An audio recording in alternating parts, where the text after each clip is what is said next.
Way over. Good girl. Hi folks, I'm Shamus from Outdoors Inspiration. This is my German Shepherd, Petra. Welcome to Outdoors Inspiration Outdoor Essentials. And today we're going to talk about water quality, filtration and other treatments. Oh, I'm going to struggle with this one a bit, I think, because, well, you have a look. Southwest Water, holes in the roads, prices going up, bigger bills. I mean, there was me thinking it was just for washing with and for drinking, but no, apparently it's for making a profit with. Yeah, well, I don't think I want to do this one anymore. Nah, this is wrong.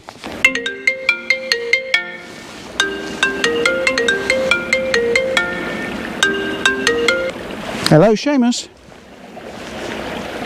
Not that sort of water. Hiking equipment, water filtration, water treatment, purify. Ah. All right. Yeah. Sorry. Yeah, I know. Yeah, I know.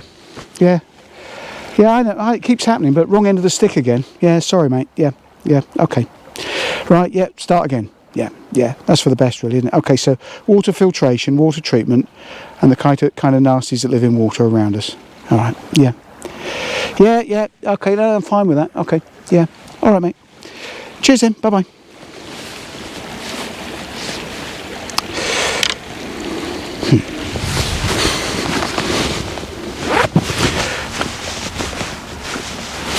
Sorry about that, folks, got the wrong end of the stick there. That was the producer on the phone.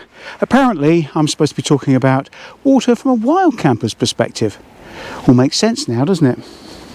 So for anyone who's seen any of my videos before, you'll probably realise by now I don't really do reviews. I'll give you my opinions and views on things based on where I like to go and the things that I like to do. I'm not an advocate for anything in particular, only an advocate for what's right for me. You need to make up your own mind and views based on all those opinions around you, really. So I'll look at a couple of water filters, and I know that they're both very, very popular, and they've been reviewed up to the yin-yang, all right? There's loads of reviews out there. They're two of the most popular ones on the market.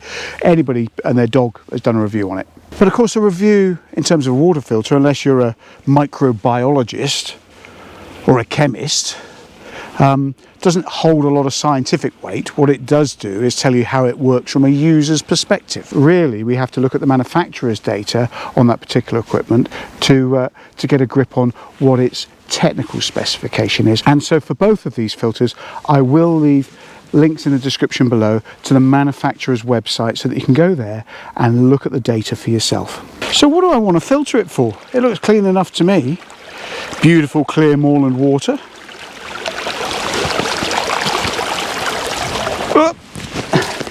And then we got the cow pats all over. And we got the sheep poo and the pony poo.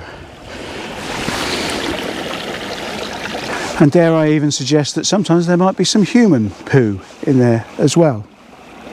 Yeah. So within animal feces, there's also other little nasties that like to live there as well. There's bacteria and protozoa living in the water, and even viruses may be present within water as well. So if you're thinking of treating your water in any way, filtering your water, or just plain old boiling it, first of all, you need to understand what's in the water where you go. Okay, so in some places the viral threat is fairly minimal. In some places any threat is fairly minimal.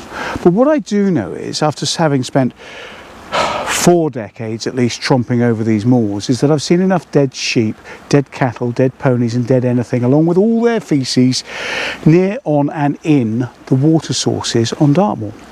And I know that they will exist elsewhere in the country. And you might well say, well, I've been tromping those moors or these mountains or these hills for years as well, Shamus. And do you know what? I've been drinking the water untreated, unfiltered, unboiled, and I've been perfectly okay. And I know that that's true for a lot of people. So I'm not trying to convert anybody. That's the God's honest truth. I'm just an advocate for what's right for me and the things that I do in the places where I go. A few years ago, I was wild camping and I came back from a particular trip, and I had a particularly bad session with the toilet, shall we say. So it had gone on for quite some time, and the doctor asked me to drop a sample off at the surgery. And so a little while later, not that long, I got a phone call from the surgery saying, come in and see the doctor, you've got a nasty case of cryptosporidium. I used to be a keen whitewater paddler and slalom kayaker years ago, and I used to paddle with mates of mine in the Royal Air Force. And I remember one of the lads, Lucky Jim, actually contracted hepatitis A whilst paddling, or at least that's where we believe that he got that from the riverbank.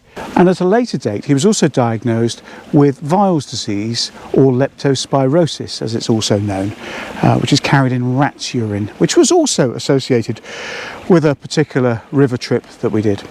So whilst I'm keen to defend anybody's view that they're just happy with water the way it is, it's never affected them, what I can say is from personal experience is it has affected me, and it has affected my friends and colleagues around me. So now I always treat, boil or filter my water. Now I have a friend, some of you who know me will know him, who is a chemist who works in the food industry. And when I say the food industry, he designs drinks. And I'm not going to name names.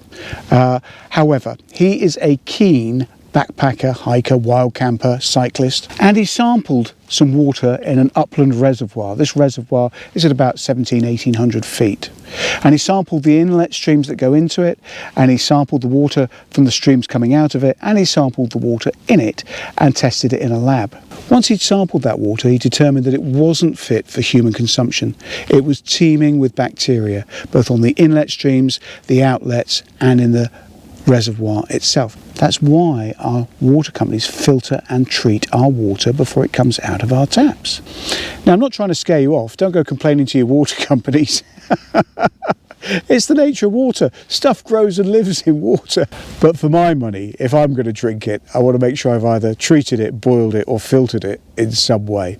What you do is entirely up to you. Now, your very first line of defence is to select where you get your water from. Get as high as possible, that is to say above the farmland and any farm influences where chemicals or runoff could be running into the water supply. Keep away from grazing animals and check above where you're about to take the water from. Look for clear, clean running water, and look for fast flowing water.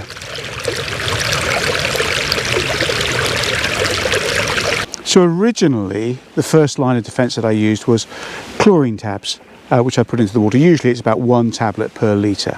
Now you've got to go with manufacturers' recommendations on these things. The recommendation at the time was that if you were out in winter or cold conditions, freezing conditions, that you double dosed with these, i.e. 2 per litre. So on one particular trip in February in the Lake District, I decided I was going to double dose my water, so each litre got 2 tabs within it. Unfortunately for me, I subsequently developed an intolerance to chlorine. So what was happening is I was a keen swimmer, and I was doing a lot of swimming, and every time I went to the swimming baths, I'd come out and I'd have a cold for about a week. I couldn't shake it off, and I was getting this sort of post-nasal drip thing and lots of coughing and spluttering, and then it would go away again, and it was persistent. And then I realised that this was linked to the chlorine in the pool, or the treatments in the pool, and I suspect it was overexposure from that particular trip. So I don't use Chlorine Tabs anymore. So the first filter I want to talk about is the Sawyer Mini.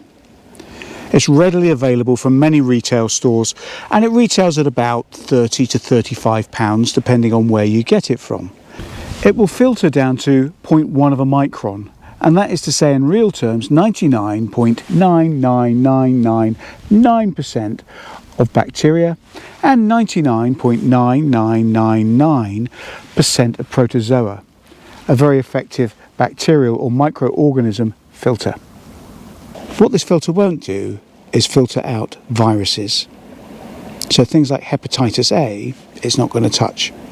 So the filter comes as standard with a 16-ounce bag. I've actually replaced this with a 1 litre bag, but the thread on the top of here is interchangeable with most other threads of bladders. It's a very simple system to use. You have a dirty bag that you fill with the water, you then squeeze it down through or allow it to drip through into your clean receptacle, whatever that will be. So I can use this platypus, for example, provided that I always use this as my dirty water bag, fill up 2 litres, and it attaches quite happily as well. So now we've got 2 litre squeezing capacity through this particular filter. And other sizes of bladder are also available. This is a 1 litre bag, obviously larger than the standard bag that came with the filter. So I use a couple of these as my dirty bags to fill up with. So the Sawyer Mini is a hollow fibre filter, and the hollow fibre filter is contained within a sealed tube here. That means it needs back flushing from time to time because particulate matter will get in there and bung it up, and you don't want to find that that's happened during your wild camping trip. So it actually comes supplied with a syringe or plunger, whatever you want to call it. And what I do is when I get home after using it, I fill this up with fresh water. I put it onto the reverse direction of flow. You can see there's an arrow on there for flow, and I back flush it with clean water to make sure it's ready to go for the next time. So we just need to expand that bag first and then fill it with water. And now squeeze our filtered water into the receptacle that we're going to use, in this case a platypus. As one of the regular criticisms of this particular filter is that the flow rate from this is not particularly speedy. But in fairness, it's fast enough for me, I think. I mean, there are other filters that are faster, but I don't have a problem with that. Pure Dartmoor stream water. Free to 99.99999% of bacteria. So the other filter I want to talk about and discuss is the Katadyn B3, another really popular, readily available filter on the market. Again, it's a hollow fibre filter, and this will filter only bacteria and protozoa. It will not filter viruses from your water. And again, it comes in a variety of bladders. This is the 1 litre.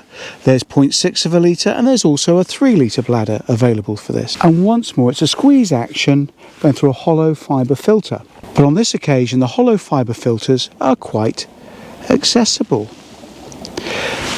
That means there's no back flushing. So we can fill this up with a clean water source, put the filter in, give it a good shake and a clean around, throw away the water, because this is always the dirty bag anyway, and that's the filter then cleaned. That seems simple enough to me, that's for sure.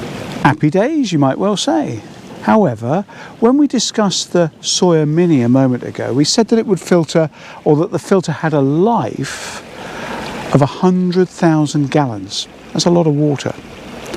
The life of the filter on this, from the manufacturer, is 1,000 litres. One other drawback is the size of the thread on this particular bottle. It's much larger and it won't fit your standard bladders or any other bottle that you own. Very probably won't fit any other bottle that you own. So if you bust it, break it or split this, you're going to have to find a way to fix it out on your wild camping trip if you want to continue filtering your water. And if you have time, look up a channel from Carnivore Hiker. You'll see him out recently taking one of these and just putting it straight into a cup and drinking from it, because that is one way around that should you split the bag. Because this bladder has a wider aperture, it's so much easier to fill up. There we go, done. Than the Sawyer Mini.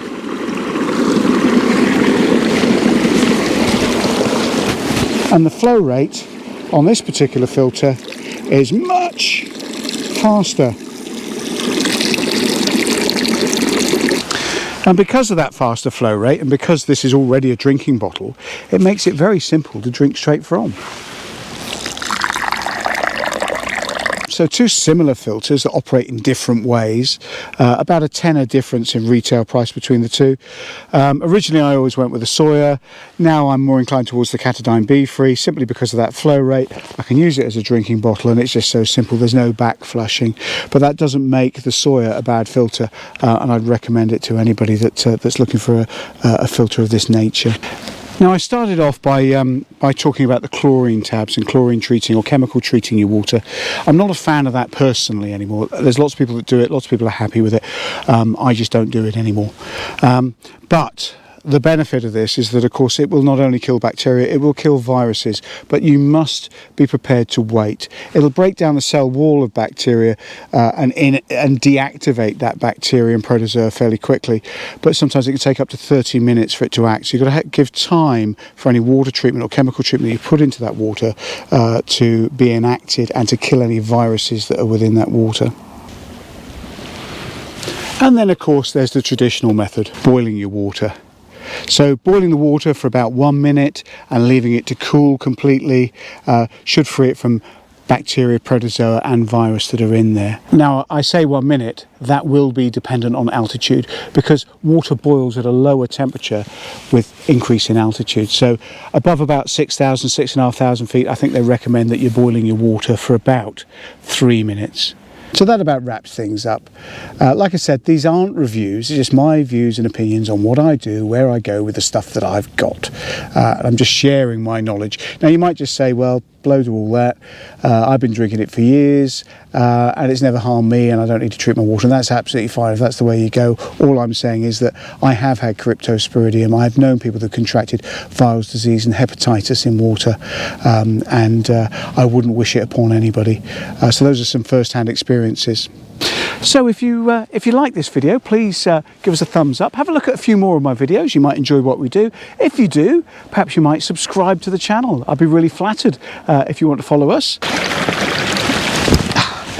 Have a look in the description below. I'm going to put a link there for a remote canister stove giveaway. It's a free draw that we're running till the end of the month. So I'll be picking out one lucky subscriber at the end of the month, but you've got to be in it to win it. Meanwhile, folks, wherever you are, whatever you're doing, stay safe, be safe, and we'll see you either on our next wild camp or on a Thursday night for our outdoors inspiration, outdoor essentials. Take care, folks. Come on then, Petra. Onwards and upwards. Petra, come. Petra, come. Good girl. Come on.